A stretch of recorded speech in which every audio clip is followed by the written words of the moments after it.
हाबाब्लै सना नोंनि बे खान्दा खान्दा ड्रेस गाननायखौ नुना आं गोसोआव लिबाय फैदों सना सानैदों जुलि जानोसै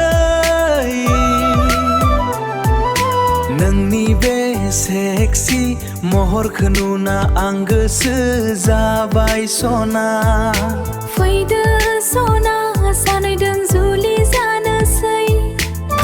लोगोफोर बे मुसिकखौ इन्स्टाग्राम आरो इउटुबाव हगारनाय जाबाय। लोगोफोर बे मुसिकखौ गोदान आपडेट मोननो थाखाय नोंसोरो आंनि चेनेलखौ साबस्क्राइब आरो बेल आइकनाव थुनानै दोनबानो जाबाय। आं बिदिनो गोदान मुसिक बिदिनो गोदान सल' लाबोबाय थागोन। नोंसोरो सब्सक्राइब खालामना फल' खालामना दोनबानो जाबाय। नोंसोरो इउटुबाव सोरबा इउटुबाव नुवाखैबा इउटुबाव बड'लेण्ड सिंगार सार्च खालामनानै नोंसोरो बोनानै नायबानो जाबाय। नोंसोरो थाबैनो नोंसोरो बे चेनेलाव साबस्क्राइब खालामनानै गोदान आपडेट मोनबाय थागोन। नोंसोर थांनानै नायनो हागोन। लोगोफोर बिदिनो नोंसोरो सापर्ट खालामलांबाय था। आं मोजां आङो बड'लेण्ड सिंगार आङो बयनिस्रायबो साबसिन सिंगार जानो थांगासिनो आङो। नोंसोर साबस्क्राइब खालामना दोनबानो जाबाय।